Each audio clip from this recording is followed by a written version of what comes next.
High guys, welcome back to tanks and voice over. இன்றைக்கி என்ன episode பார்க்க போகிறோம்னா, ஸ்கைலார்ட் சீசன் 1 எபிசோடு 1-2 தான் பார்க்க போகிறோம். வாங்க எப்படி இருக்குன்னு பார்க்கலாம். போன எபிசோடு எதோட முடிச்சிருந்துருப்பாங்கன்னா, நம்ம ஹீரோ அந்த ஸ்கைலார்டு நம்ம ஹீரோட உடம்புக்குள்ள இருந்திருப்பார். அதை தான் போன எபிசோடு முடிச்சிருந்துருப்பாங்க. இந்த எபிசோட அதில் நாங்கள் ஸ்டார்ட் வாங்க எப்படி இருக்குன்னு பார்க்கலாம். எபிசோட ஸ்டார்டிங்ஸ்லேயே நம்ம ஹீரோட இன்னர் வேர்ல்டு தான் காமிச்சிட்டு இருக்காங்க. நம்ம ஹீரோட ஹார்ட்டை எல்லாமே ரொம்பவும் அதிகமான இதுவாக ஆரம்பிக்குது. ஹீரோ அங்கே இருக்க ஸ்கைலார்டோட சோலை பார்க்குறான். பார்த்துட்டு இது என்ன பவர்ஃபுல்லான ஒரு ஆறாவாக இருக்கே அப்படின்னு சொல்லிட்டு நம்ம ஹீரோவும் பார்த்துட்டு இருக்கான். அதோடலாம் ட்ரை பண்ணும்போது நம்ம ஹீரோவே வெளியிட்டு கிடைக்குது. அவ்வளோ பவர்ஃபுல்லாக இருக்குது. அப்போ தான் இந்த என்ன புது ஆரோவாக இருக்கே அப்படின்னு சொல்லிட்டு நம்ம ஹீரோட இலிஷியல் வேர்ல்டுலேருந்து நம்ம ஹீரோவும் பார்த்துட்டு இருக்கான். அதே நேரத்தில் தான் எனக்கு இந்த ஞாபகம் அந்த சொல்லிட்டு இருக்கு, என்னோட பவர்ஸ் என்னோட சோலோட திரும்ப வந்திருந்தாலும் இந்த பாடி அதை எக்ஸ்பிளைர் பண்ணிக்கிற அளவுக்கு பவர்ஃபுல்லாக இல்லை அப்படின்னு சொல்லிட்டு இருக்கு. அதே நேரத்தில் நம்ம ஹீரோ கேட்டிருக்கான், யார் நீங்கள் அப்படின்னு சொல்லிட்டு இருக்கும்போது நம்ம ஹீரோங்க பணத்தை எல்லாத்தையும் வச்சு பார்த்துட்டு நீங்கள் தான் என்ன காப்பாற்றுனீங்க, எனக்கு ஞாபகத்தில் இருக்குன்னு சொல்லி ரெஸ்பெக்ட் கொடுத்த பல சுப்ரீம் லெவல் பவர்ஸ் எல்லாமே அப்படியே தான் இருக்குது. ஆனால் உன் பாடியில் இப்போ எதுவுமே இல்லை, பட் ஆனால் உன் உடம்பு இதுக்கப்புறம் எனக்கு தான் சொந்தம் அப்படின்னு சொல்லி அவரும் சொல்லுவாங்க. அதோட வெளியில் தான் காமிச்சிட்டு இருக்காங்க. நம்ம ஹீரோட தாத்தாவும் அங்கே பார்க்க வச்சு அவரை நம்ம ஹீரோ ஃபுல்லாக செக் பண்ணிட்டு இருக்காங்க. நீ எதுவும் பேசாத, இவனுக்கும் அந்த இடத்துல கண் முழிச்சிருவான், நீ பார்த்துக்கோ அப்படின்னு சொல்லிட்டு அவர் அங்கேருந்து கிளம்புறான். அங்கே ஒரு பொண்ணு வந்து சொல்ல ஆரம்பிக்குது நம்ம ஹீரோட தாத்தா கிட்ட, என்னென்னா நான் 3 நாள் வாட்ச் பண்ணதை வச்சு உங்ககிட்ட நெருங்கிட்டாங்க, அடுத்து எப்படியும் கொஞ்சம் நல்ல போட்டியாக சண்டை ஆரம்பிக்க போகிறாங்கன்னு சொல்கிறதோட இந்த சீனை கட் பண்ணிட்டு வேறு ஒரு இடத்த கட்ட ஆரம்பிக்கிறான். அங்கே ஒரு டிமன்கள் அவங்க இருக்க ஒரு குண்டனை ஃபுல்லாக சரக்கடிச்சிருக்கா, அவனை ஃபுல்லாக மயக்க ஆரம்பிக்கிறான். அவனும் என்கிட்ட வா அப்படின்னு சொல்லி கூப்பிட்டு அவன் தன்னோட நெயில் மூலமாக சின்னதாக ஒரு அட்டாக் தான் வைக்கிறா. அவள் ஏற்கனவே போதில் இருந்ததுனால மொத்தமாக மயங்கி அந்த இடத்துல கீழே விழுந்துடுறான்.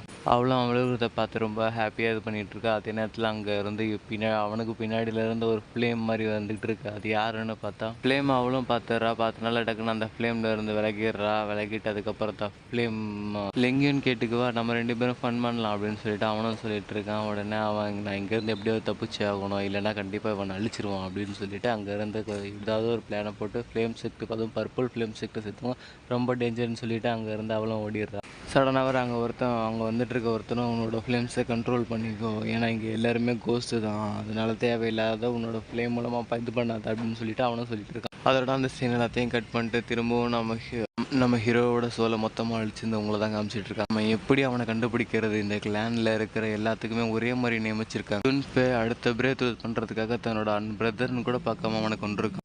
ஜியோச்சன் இப்போ யாரோட உடம்புக்குள்ளே இருக்கிறாங்கிறதும் தெரியல, அவன் யாரோட உடம்பை ரீப்ரண்ட் பண்ண போகிறான்னு தெரியல. அதுலேயே அவங்ககிட்ட இருக்கிறது ஒரு ரேரபுளான சுப்ரீம் லெவல் ட்ரைனிங் பாடி தான் வச்சுருக்கான். அது எல்லாத்தையும் கொண்டு வந்தானா திரும்பவும் அவன் அதே பவர் சர்வீஸ் பண்ணிட்டு இது எல்லாத்தையும் நம்ம நடக்க விடாம தடுத்து நிறுத்தி ஆகணும் அப்படின்னு சொல்லிட்டு அவங்க 2 பேரும் எல்லாம் பேசிகிட்டு இருக்காங்க. அதே இடத்துல இங்கே வந்து ஜியோச்சேன் அப்படின்னு சொல்லி கத்துற மாதிரி நம்ம ஹீரோ தான். ஏன்னா நம்ம ஹீரோவால் சுத்தமாக முடியல, இந்த மொத்த பவர்ஸையும் அவர் வந்து தன்னோட இந்த உடம்பே அவர் கண்ட்ரோல் எடுத்துக்கிட்டு இருக்காரு. ஏன்னா இந்த பாடியை மொத்தமாக கண்ட்ரோல் பண்ண தான் திரும்பவும் அவரால் கம்பேக் கொடுக்க முடியுங்கிறதுக்காக இந்த பாடியை மொத்தமாக கண்ட்ரோல் பண்ணுறேன். ஹீரோயினையும் உனக்கு எதுவும் ஆகலை, ஃபைனலாக நீ எந்திரிச்சு பேச ஆரம்பிச்சுன்னு சொல்லிட்டு இருக்கும்போதே அடுத்து அந்த சீன் எல்லாத்தையும் கட் பண்ணிட்டு அந்த செக்டை தான் கட்டுறாங்க, லியோன் செக்ட். எல்லாரும் சொல்லிட்டு இருக்காங்க, மவுண்டன் கேட் உள்ள வித்தவுட் பர்மிஷனே இல்லாமல் நீங்கள் உள்ளே வந்திருக்கீங்க அப்படின்னு சொல்லிட்டு இருக்காங்க. அந்த கேட்டை உடச்சிட்டு வந்திருக்கீங்க அப்படின்னு சொல்லிட்டு அவங்களுக்கு சொல்லிட்டு இருக்கும்போது வெல்கம்லாம் பண்ண மாட்டிங்களா அப்படின்னு சொல்லிட்டு ஆப்போசிட்டில் இருக்க அவனுங்களாம் அட்டாக் ஆரம்பிக்கிறானுங்க. ரெண்டு செக்ட்டுக்கும் வேறு லெவலில் சண்டை போயிட்டுருக்கு. நீங்களாம் ஸ்டூடெண்ட்டுப்பா, உங்களுக்கு நல்ல ஒரு பாடத்தை நான் கற்றுக் கொடுக்குறேன் அப்படின்னு சொல்லிட்டு அங்கே இருக்கவங்க எல்லாருமே சண்டை போட ஆரம்பிக்கிறேன். லியோன் செட்டை சேர்ந்த எல்லாத்துக்குமே பலம் அந்த அளவுக்கு இல்லாததுனால ரொம்ப பறந்து போய் விழுறாங்க. அங்கேருந்து ஒரு ப்ரோட்டோல் மூலமாக ஒரு மாஸ்டர் வந்து சிரிச்சுக்கிட்டே என்னை தயவு செஞ்சு மன்னிச்சிருங்க, இவங்க இது எல்லாத்துக்கும் நான் உங்ககிட்ட மன்னிப்பு கிடைக்கிறேன் அப்படின்னு சொல்கிறாரு.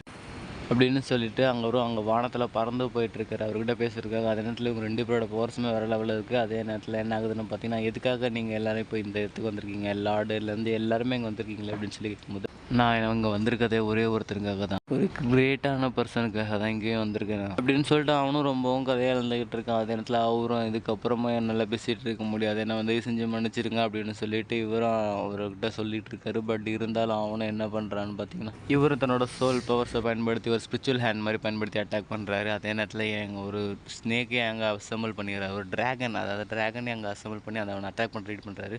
அவனும் டொமஸ்டிக் ஈகிள் பேஸ்ட் அப்படின்னு சொல்லிட்டு அந்த ஈகிளே சமைன் பண்ண ஆரம்பிக்கிறான். மேலே அவங்க 2 பேரும் ஃபைட் பண்ண ஆரம்பிக்கிறாங்க, கீழே இருக்கிற ஸ்டூடெண்ட்ஸ் எல்லாருமே ஃபைட் பண்ண ஆரம்பிக்கிறாங்க. அங்கே சண்டை மூணு இருந்தது ரொம்பவும் பவர்ஃபுல்லாக ரெண்டு டீமை சேர்ந்தவங்களாம், அதாவது 2 கிளானை சேர்ந்தவங்களாம் அட்டாக் பண்ண ஆரம்பிக்கிறாங்க. அங்கே இருந்தவங்களில் பல பேர் கீழே விழுவுறாங்க. பட் இருந்தாலும் அந்த ஈகிளோட பவர்ஸ் அந்த லெவலுக்கு அல்டிமேட்டாக இருக்குது. பட் இருந்தாலும் அந்த அந்த டிராகனும் தன்னோட பவர்ஸை ஃபுல்லாக இது பண்ணிவிட்டு அந்த ஸ்னேக்கையே ஒரு ஒலி பண்ணி அதையே அழிச்சிருது. அதோட அந்த சீன் எல்லாத்தையும் கட் பண்ணிட்டு நம்ம ஹீரோயினி சாப்பாடு விட்டுட்டு இருக்காங்க. அங்கே வந்து 2 பேர் வந்து கேஷுவலாக தான் வந்தோம் அப்படிங்கிற மாதிரி ட்ரபிள் பண்ணி பேசிகிட்டு இருக்காங்க. சொல்கிற எதையும் நீ கேட்கல, நான் இங்கே என்ன நடக்கும்னு தெரியும்ல அப்படின்னு சொல்லிட்டு அவனை கையை முறுக்கிக்கிட்டு பேசிகிட்டு இருக்கிறானுங்க. எங்க நீ என் கூட வந்துரு அப்படின்னு சொல்லிட்டு அந்த பொண்ணை பார்த்து நம்ம ஹீரோயினியை பார்த்து சொல்லிட்டு இருக்காங்க. நம்ம ஹீரோனை அவங்க கால் கீழே தொப்புன்னு விழுந்துடுறான். தயவு செஞ்சு என்னை மன்னிச்சிருங்க அப்படின்னு சொல்லிட்டு மன்னிப்பு கேட்டுட்டு என்ன ஆகுதுன்னு பார்த்தீங்கன்னா, இவன் உடம்புக்குள்ளே இருக்க நம்ம ஹீரோவும் இங்கே யார் என்னென்ன தான் நடந்துகிட்டு இருக்கு அப்படின்னு சொல்லி கேட்கும்போது டிஃப்ரெண்ட்டு தான் இவன் ஒரு அப்படின்னு சொல்லிட்டு ஃப்ளேம் சோல் ஸ்பிரிட்டிங் ஃப்ளேம் அப்படின்னு சொல்லிட்டு ஒரு பவர் அட்டாக் பண்ணுறான். அதுக்குள்ளே நம்ம ஹீரோயினி வந்து அந்த இடத்துல இது பண்ணிடுறாங்க. சீக்கிரம் இங்கேருந்து எப்படியாவது ஓடிடு அப்படின்னு சொல்லிட்டு சொல்கிறதோட நம்ம ஹீரோயினி அங்கே மயங்கிடுறாங்க. நான் சொல்கிறத அப்போவே கேட்டிருந்தா இந்த நிலமெல்லாம் உங்களுக்கு தேவையா, ஒழுங்காக இப்போவாவது கேளு, நான் உனக்கு இன்னொரு வாய்ப்பு தரேன் அப்படின்னு சொல்லிட்டு அவன் வந்து சொல்லிட்டு இருக்கிறான். இவனால் அதுக்கப்புறம் ஒன்றும் பண்ண முடியாது, சரி வா அப்படின்னு சொல்லிட்டு இவங்க நான் என்ன நினச்சாலும் அவ்வளோ சீக்கிரத்தில் நம்மளை தடுக்க முடியாதுன்னு சொல்லிட்டு இருக்கும்போதே நம்ம ஹீரோவை எந்திரிச்சு அட்டாக் பண்ணுறதுக்காக வர்றான். நம்ம ஹீரோவும் ஒரு அட்டாக் இது பண்ணி ரெடி பண்ணி அமுச்சு விட்றான், ஒரு டீம் மாதிரி ரெடி பண்ணி. பட் அதை ரொம்ப ஈஸியாக ஒரே கையில் அதை தடுத்து அந்த ஃப்ளேம் பவர்ஸ் மூலமாக அது அந்த அட்டாக்கே டிஃபீட் பண்ணிடுறான். டிஃபீட் பண்ணது மட்டும் இல்லாமல் நம்ம ஹீரோவே அந்த பவர்ஸ் ரொம்பவும் கம்ப்ரெஸ் பண்ணி அதுலேயே நம்ம ஹீரோ மயங்கி விழுற லெவலுக்கு ரொம்பவும் இதுவாக. இது என்ன பவர் தெரியுமா, இது ஒரு மோர்ட்டலோட பவர், அதே நேரத்தில் இது வந்து லைஃப் அண்ட் டெத் பவர் அப்படின்னு சொல்லிட்டு இருக்கும்போது நம்ம ஹீரோவும் அவனோட சோலுக்குள்ளே வந்துடுறான். ரொம்ப பவர்ஃபுல்லான அதுவாக இருக்குது அப்படின்னு சொல்லிட்டு என்னோட பாடி என்னோட உடல் சேர்த்தையுமே அக்செப்ட் பண்ண மாட்டேங்குது உன்னோட சோல் இருக்கிறனால அப்படின்னு சொல்லிட்டு அவரும் சொல்லிட்டு இருக்கு. அதுக்கு அவனோட சோலும் சொல்லுது என்னது எனக்கு புரியல அப்படின்னு சொல்லி கேட்டுட்டு இருக்கு. அதே நேரத்தில் வெளியில் இருக்கவங்க பேசிகிட்டு இருக்கிறது தான் காமிச்சிட்டு இருக்காங்க. நீ ஆல்ரெடி டெத் ஆகிட்ட, இதுக்கப்புறம் உன்னால் ஒன்றும் பண்ண முடியாது அப்படின்னு சொல்லிட்டு அவனை தூக்கி போட்டு மிதிச்சுட்டு அந்த பொண்ணையும் அங்கே வந்து தூக்கிட்டு கிளம்புறான். இங்கே நடக்கிற எல்லாமே என்னை திரும்பவும் வரக்கூடாது அப்படிங்கிறதுக்காக பண்ணுறது தான் அப்படின்னு சொல்லிட்டு இருக்காரு. அப்படியே ஒரு சோலாகவே இது அழிச்சிடலாம் அப்படிங்கிறதுக்காக தான் அவங்களோட நினச்சிக்கிட்டு இருக்காங்க அப்படின்னு சொல்லிட்டு இருக்கும்போதே அப்போ நீங்கள் தான் என்னோட உடம்பு இது பண்ண போகிறீங்களா அப்படின்னு சொல்லிட்டு கூட பயப்படுறான். நம்ம உடம்புக்கு கம்ப்ளீட்டாக கண்ட்ரோல் பண்ணிட்டு தான் அப்படின்னு சொல்லிட்டு அவரும் பெரிய ஒரு உருவமாக மாறுறாரு. அதை பார்த்துட்டு இங்கே இருக்கணும் பயப்படுறான். இதுக்குமே இப்போ உன்னோட சோல் மட்டும்தான் எனக்கு கொஞ்சம் பிரச்சனையாக இருக்குது, அது மட்டும் இல்லைனா கண்டிப்பாக உன்னோட பாடி மொத்தமாக என் கண்ட்ரோல் வந்துடும். அவனும் நீங்கள் வந்ததுலேருந்து என் பாடி என்னோட பேச்சையே கேட்க மாட்டேங்குது அப்படின்னு சொல்லிட்டு இருக்கான். அதில் அவனும் அவனோட ஹார்ட்டில் கை வச்சதுமே அங்கே ஹார்ட்டில் இருக்க வெயின்ஸ் எல்லாமே ரொம்பவும் பவர்ஃபுல்லாக இதுவாக ஆரம்பிக்குது. சரி ஓகே, நான் எப்படியாவது போய் அவளை காப்பாற்றி ஆகணும் அப்படின்னு சொல்லிட்டு அவனும் நம்ம ஹீரோயினை தேடி ஓட ஆரம்பிக்கிறான். இவளோட ஸ்கின்ஸ் எல்லாமே ரொம்பவும் சாஃப்டாக தான் இருக்குது அப்படின்னு சொல்லிக்கிட்டே தான் இவனுங்க தூக்கிட்டு போயிட்டு இருக்கானுங்க. தூக்கிட்டு போயிட்டு இருக்கோம். நம்ம ஹீரோ வந்து ஒழுங்கு மரியாதை அவளை விட்டுருங்கடா அப்படின்னு சொல்லி ஃபைட் பண்ணிட்டு இருக்கு. உனக்கு இருக்கிற பவர்ஸ்க்கு நீ ஏன் கூட சண்டைக்கு வரியா அப்படின்னு சொல்லிட்டு அவனை தன்னோட பவர்ஸ் டிஸ்பிளின்றான். ஆனால் இவன் நம்ம ஹீரோவும் கடிச்சு வைக்கிறான். அதை ஹீரோயினையும் பார்க்குறான். ஹீரோவும் விட்டுடுங்கன்னு சொல்லிட்டு அவனை பிடிக்க முடியாததுனால ஒரு பக்கத்தில் அவன் காலையே பிடிச்சிக்கிறான். இருந்தாலும் இவன் ரொம்ப எல்லாம் சின்ன பழத்தனமாக பண்ணிட்டு இருக்கான்ல அப்படின்னு சொல்லிட்டு போட்டு மிதிக்க ஆரம்பிக்கிறானுங்க அவனுங்கெல்லாம் போட்டு நம்ம ஹீரோவை ரொம்ப டார்ச்சர் பண்ணுறானுங்க. இருந்தாலும் நம்ம ஹீரோவும் இந்த விஷயம் செஞ்சு அவளை மட்டும் விட்டுருங்க அப்படிங்கிறதுக்காக ரொம்ப கெஞ்சிட்டு இருக்கான். பட் இருந்தாலும் அவனை போட்டு ரொம்பவும் அடிச்சிட்டு இருக்காங்க. நம்ம அதுவும் நீ என்ன பண்ணிக்கிட்டு இருக்க அப்படின்னு சொல்லிட்டு அவரும் கேட்டிருக்காரு. நம்ம ஹீரோட உடம்புக்குள்ள ஹீரோவும் கேட்டுருக்காரு. அதே நேரத்தில் இவனும் அன்ஃபார்ச்சுனேட்லி என்னால் முடியல, எப்போ ப்ளீஸ் நான் உங்களுக்கு சத்தியம் பண்ணி கொடுக்குறேன், கண்டிப்பாக என் உடம்ப தரேன், ப்ளீஸ் இதுக்கு ஹெல்ப் பண்ணுங்கன்னு சொல்லி நீ இதை நல்லா யோசிச்சிக்கோ, திரும்பவும் உன்னால் வர முடியாது ஃபுல் அப்படின்னு சொல்லிட்டு இருக்கும்போது நான் எல்லாத்தையும் நல்லா தான் யோசிச்சுட்டேன், இவங்ககிட்ட கண்டு என்னை காப்பாற்றுங்க அப்படிங்கிற மாதிரி அவனும் சொல்லிடுறான். சொன்னதுனால இவனும் காலை பிடிச்சிக்கிட்டு என்னை காலை விடுன்னு எழுத்துறான்.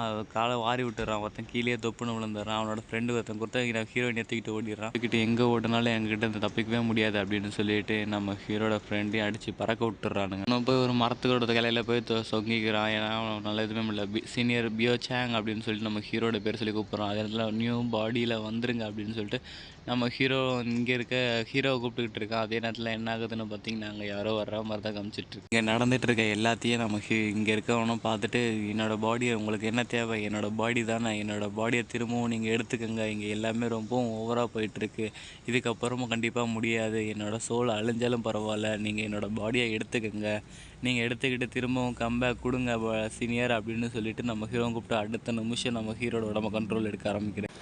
என்னாச்சு சீனியர், நீங்கள் கண்ட்ரோலில் எடுத்ததுக்கப்புறமா எதுக்காக இன்னமும் நீங்கள் மாறாமல் இருக்கிறீங்க அப்படின்னு சொல்லிட்டு நம்ம ஹீரோவும் அவனோட சோலை உள்ளே கொண்டு வந்து கேட்டுக்கிட்டு இருக்கிறான். பட் இருந்தாலும் அதே நேரத்தில் அங்கே போயிட்டுருக்க சண்டை அதை நிற்காம தான் போயிட்டுருக்கு. அங்கே இருக்கிற ஒருத்தரும் நம்ம ஹீரோயினி கிட்டே நெருங்கிடுறான். அவனும் ஒரு டிவைன் ஜுவாட் பீக்கில் தான் இருக்கிறான். அதே நேரத்தில் அவன் பேர் தான் ஃபேங். அது ஒன்று அவங்ககிட்ட நம்ம ஹீரோவும் வந்துடுறான். ஹீரோ வந்த கொஞ்ச நேரத்துலேயே அவனோட பவர்ஸ் எல்லாமே கொஞ்சம் கொஞ்சமாக ரிலீஸ் ஆக ஆரம்பிக்குது. ஏன்னா அவர் கண்ட்ரோல் எடுத்துட்டார். நம்ம ஹீரோ உண்மையான ஹீரோ கண்ட்ரோல் எடுத்துருக்காரு. ஓ நீ என்னையே அட்டாக் பண்ண வரியா அப்படின்னு சொல்லிட்டு அவனும் ஆப்போசிட்டில் இருக்கணும் வேகமாக ஸ்வாட் எடுத்துகிட்டு வர்றான். ஒரே பஞ்சு தான். அந்த ஸ்வாட்லேருந்து அவன்லேருந்து எல்லாருமே பறந்து போய் விழுகிற லெவலில் அவ்வளோ பொறுப்பாக இருக்கா. என்னோட புது பாடியை நீ கொல்லலான்னு பார்க்குறியா அப்படின்னு சொல்லிட்டு அவரும் தன்னோட மாஸ்க்கை போட்டு சும்மா கெத்தாக வந்துடுறாரு. உடம்ப பார்த்துக்கிட்டு இந்த உடம்பு சண்டை போகிறதுக்கு நல்லா தான் இருக்குல்ல அப்படின்னு சொல்லிட்டு ஃபீல் பண்ணிட்டு இருக்காரு. அதே நேரத்தில் ஆப்போசிட்டில் இருக்கணும் தன்னோட ஸ்வாடை பயன்படுத்தி அட்டாக் பண்ணுறான். அதில் வந்து ரொம்ப ஈஸியாகவே தப்பிச்சுட்டு அதுக்கான டிஃபைன் அட்டாக்கையும் கொடுக்க ஆரம்பிக்கிறாரு. அவன் டிவைன் ஸ்வாட் பயன்படுத்தினா இவன் டிவைன் ஹேண்ட் அப்படின்னு சொல்லிட்டு ஒரு அட்டாக்கை பயன்படுத்துறாரு. இது வந்து இந்த செகண்ட் லெவலில் இருக்குது. இதை முதல்ல சமாளித்து பாடுறா அப்படின்னு சொல்லிட்டு டிவைன் ஹேண்ட் அட்டாக்கை பயன்படுத்துறாரு. அதெல்லாம் என்ன ஆகுதுன்னு பார்த்தீங்கன்னா, அங்கே ஒரு வெயின்ஸ் மாதிரி வர ஆரம்பிக்குது. பலவிதமான வெயின்ஸ் எல்லாம் ஜாயிண்ட் ஆகி அவனை போய் அட்டாக் பண்ணுறதுக்காக அவங்ககிட்ட நெருங்கி போயிட்டுருக்கு. அந்த வெயின்ஸ் எல்லாமே ஒரு ஹேண்டாகவே மாறி அவனை பிடிச்சி நசுக்க ஆரம்பிச்சிருது. நீ என்ன பண்ணிக்கிட்டு இருக்க அப்படின்னு சொல்லிட்டு கத்த ஆரம்பிச்சிடறான். ஏன்னா அவனால் வழி தாங்கிக்க முடியல. நம்ம ஹீரோவும் இதுதான்டா ஃபிசிக்கல் கல்டிவேஷன் சுப்ரீம் பவர்ரா அப்படின்னு சொல்லிட்டு அவனை முழுசாக நசுக்கிய உடம்பெல்லாம் சதற வச்சிடுறாரு. இந்த பவர்ஸ் எல்லாமே ரொம்பவும் அல்டிமேட்டாக தான் இருக்குது. நான் திரும்பவும் ஒரு கம்பேக் கொடுத்து என்னால் இந்த பவர்ஸ் எனக்கு இன்னும் இந்த காயங்கள் ஏற்பட ஆரம்பிக்கும். வானத்தில் ஸ்கையில் நடந்த அந்த பேட்டில் எதுவுமே எனக்கு இன்னும் மறந்து போகலை. அவங்க எல்லாம் செஞ்ச துரோகத்தையும் நான் இன்னும் மறக்கலை அப்படின்னு சொல்லிட்டு நடந்த எல்லாத்தையும் நினச்சி பார்த்துட்டு இருக்காரு அவரும். அதே நேரத்தில் அங்கே என்ன ஆகுதுன்னு பார்த்தீங்கன்னா, நம்ம ஹீரோவோட பவர்ஸ் முன்னே இருந்ததுக்காக எல்லாமே அதிக லெவலில் வந்துட்டு இருக்கு. அதே நேரத்தில் ஹீரோ உடம்புக்குள்ளே இருக்கிற அவனும் கொஞ்சம் கொஞ்சமாக அவனோட சோலோட பவர்ஸ் இழந்துக்கிட்டு இருக்கிறான். அதே நேரத்தில் அங்கே வந்து நிறைய பேர் வந்து அங்கே நம்ம ஹீரோயின் இருக்காங்கல்ல, அதை வந்து தூக்கிட்டு போகிறதுக்காக வந்துட்டு இருக்கானுங்க. அந்த அவனுங்களை நினச்சபடியே ஹீரோயினியை தூக்கிட்டு அங்கேருந்து கிளம்புறானுங்க. உன்னோட என்ன தான் நினச்சாலும் நீ தனியாக இருந்ததுக்கப்புறம் ஒன்றும் பண்ண முடியாது. நீ ஒருத்தன் எங்கள் எல்லாரும் கூடயும் மோத போதுறியா என்ன அப்படின்னு சொல்லிட்டு நீ தனியாக இருந்துக்கிட்ட அப்படின்னு சொல்லிட்டு அவனும் சொல்லிட்டு இருக்கிறான். ஓகே கைஸ், இதோட ரெண்டாவது எபிசோட முடியுது. வீடியோ பிடிச்சிருந்தா லைக் ஷேர் சப்ஸ்கிரைப் மறக்காம பண்ணிடுங்க. வீடியோ எப்படி இருந்துச்சுங்கிறத மறக்காம கமெண்ட்டில் சொல்லிட்டு போயிடுங்க. Bye bye guys.